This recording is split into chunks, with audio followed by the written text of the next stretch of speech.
Maduro anuncia quarentena radical e consciente de 7 dias na Venezuela. A Venezuela adotará uma quarentena radical e consciente, nas palavras do presidente Nicolás Maduro, por 7 dias, de 17 a 23 de maio, para tentar conter o avanço da Covid-19. Entretanto, não detalhou o que será ou não permitido nesta quarentena, do G1. Agronegócio e mineração lideram investimentos, avançam em tecnologia e puxam outros setores.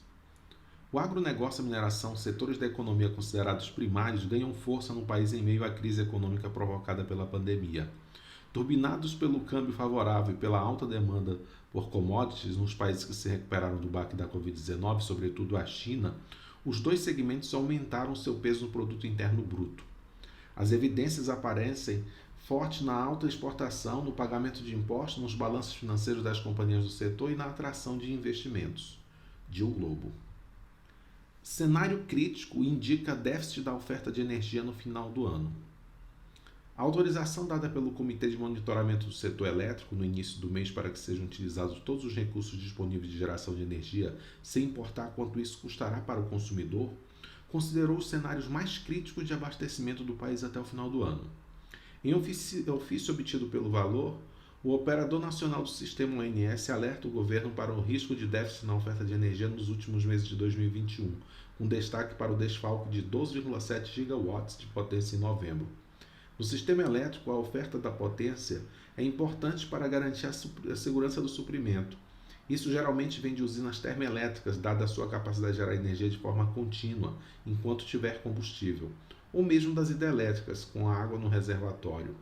Diante disso, o déficit de potência projetado precisará ser coberto basicamente por térmicas, mais poluentes e mais caras. Nessa hora, fontes de oscilação no suprimento, como eólica e solar, ajudam, mas não resolvem o problema. Do Valor Econômico. Economia surpreende e eleva a revisão de projeções do PIB para este ano.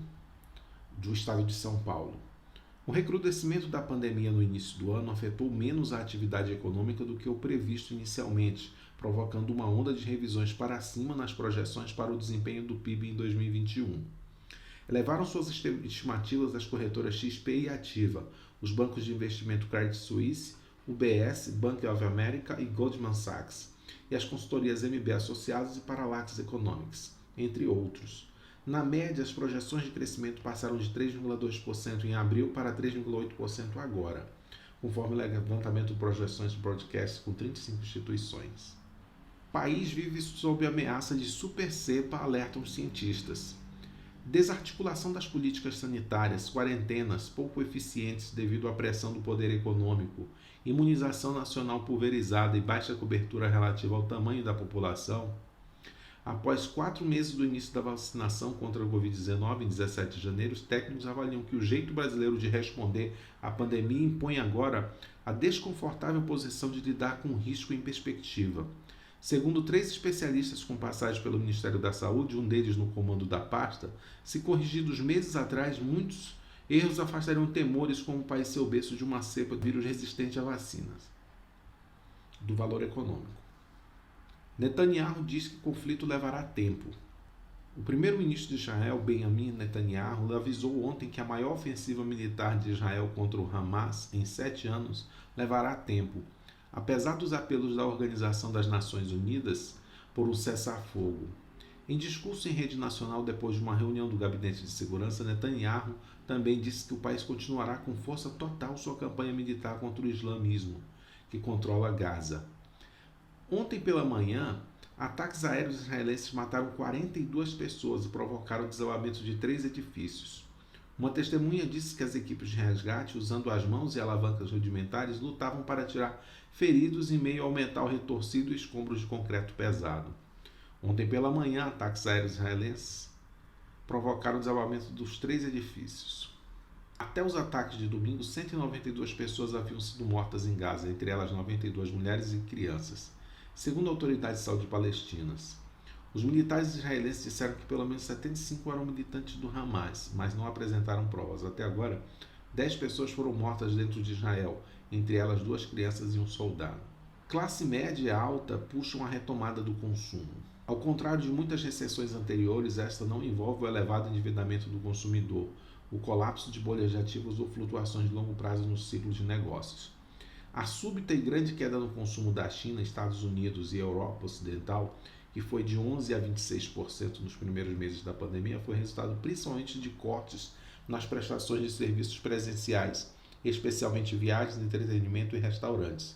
Esses setores vinham anteriormente crescendo de forma constante e pesquisas com consumidores indicam um provável forte aumento de demanda depois da pandemia. O crescimento de 10 a 20 pontos percentuais na taxa de poupança nos Estados Unidos e Europa Ocidental em 2020, equivalente ao dobro da poupança anual nos Estados Unidos, deixou muitas famílias numa boa posição para gastar. Tão logo a China conteve o coronavírus, por exemplo, os consumidores começaram a gastar novamente, retornando a atividades pré-pandemia como comer fora, ir ao cinema e concertos, e fazer voos domésticos para visitar família e amigos. O valor econômico.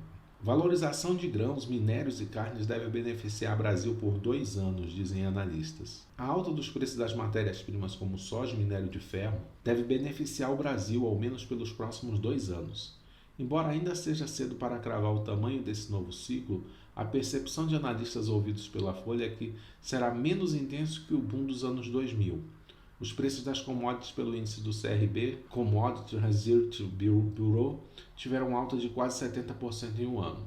No mesmo período, enquanto as commodities metálicas triplicaram de preço, com destaque para o minério de ferro, mais de 150%. As agrícolas já vinham de valorização mais longa, com destaque para a soja, 93%. Cerca de 2/3 da valorização do CRB foram puxados pela China. O desempenho dos metais é explicado pela retomada mais forte e antecipada do país. Os chineses demandaram mais metais para investimentos em infraestrutura e construção.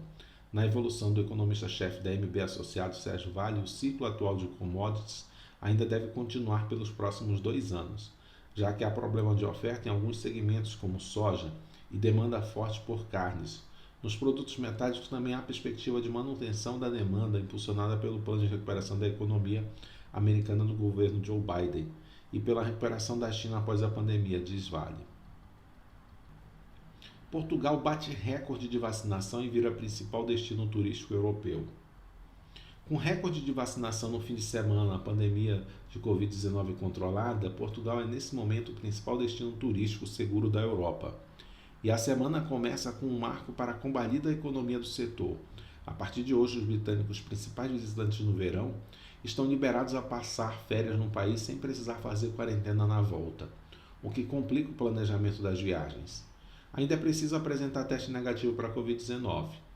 Somente para esta segunda-feira foram confirmadas a chegada de 17 voos com 5.500 turistas do Reino Unido ao Algarve, região famosa pelas praias exuberantes. Ao ser incluído na lista verde elaborada pelos governos britânicos e escocês, Portugal sai na frente de outros países que têm no turismo uma atividade crucial para a retomada da economia, e são concorrentes de Portugal, como Espanha, Grécia e Itália, por exemplo. E entre os 12 destinos da lista, 7 ainda não permitem turistas. Esquerdas e independentes dominam a Constituição do Chile. Esquerdas e independentes dominam a Constituição do Chile, direita que governa o país e concorreu com chapa única, sai como uma grande perdedora da eleição para representante da nova Constituição e deve ter pouca influência no processo. A esquerda e chapas independentes formadas por cidadãos que não são ligados a partidos políticos devem garantir a maioria dos 155 assentos na Assembleia Constituinte, que irá redigir uma nova Carta Magna para substituir a atual, em vigor desde a ditadura de Augusto Pinochet. Com mais de 96,2% dos votos apurados até a madrugada de segunda-feira, os atuais resultados mostram que as duas listas, que aglutinam os candidatos da esquerda, devem ficar com 52 assentos, seguidas pelos candidatos independentes que alcançaram juntos 48 cadeiras. Já a lista unificada da direita obteve 38. Há ainda 17 assentos reservados a representantes de povos indígenas. Analistas disseram que os partidos políticos tradicionais foram os grandes derrotados da eleição. Ao contrário do que as pesquisas previam, e com um sistema de contagem proporcional que privilegia as grandes siglas políticas, os independentes conquistaram um resultado inédito. Botucatu imuniza a população em 10 horas. O Brasil levou quase 90 dias para vacinar 10% da população com a primeira dose da vacina contra a Covid-19. Em Botucatu, no interior de São Paulo, a 235 km da capital, apenas 10 horas foram suficientes para que praticamente toda a população-alvo de 18 a 60 anos recebesse a dose inicial da vacina AstraZeneca. A vacinação em massa faz parte de um estudo inédito do país para avaliar a eficácia do imunizante contra o novo coronavírus e sua efetividade contra novas cepas. Botucatu, a cidade dos bons ares, como é conhecida, amanheceu ontem com um inusitado movimento na porta das escolas. Era como se fosse uma eleição, mas sem santinhos e boca de urna. Parceria com o Tribunal Regional Eleitoral de São Paulo possibilitou que a 26ª Zona Eleitoral de Botucatu tivesse papel relevante na vacinação, atuando na logística. Cerca de 900 mesários, técnicos e outros servidores se apresentaram como voluntários para organizar o fluxo da vacinação. Foram convocados para a campanha os moradores de 18 a 60 anos ainda não vacinados. A África do Sul também lança a campanha de vacinação em massa contra a Covid-19. Prevendo a chegada de uma terceira onda de Covid-19 ao país, a África do Sul lançou nesta segunda, com atraso de uma campanha de vacinação em grande escala, dirigida sobretudo para pessoas com mais de 60 anos e de grupos prioritários. O governo planeja imunizar 16,6 milhões de pessoas em 6 meses, incluindo 5 milhões com mais de 60 anos até o final do ano, de junho. As metas serão cumpridas se a África do Sul receber as vacinas compradas a tempo, disse o ministro da Saúde no domingo à noite. Até o final de junho, esperamos ter recebido 4 milhões e meia de doses da Pfizer e 2 milhões de doses da Johnson & Johnson, disse o ministro à imprensa. O país africano oficialmente mais afetado pela pandemia, com mais de 1,6 milhões de casos de contágio e 55.210 óbitos, a África do Sul vacinou até agora apenas 1% da sua população.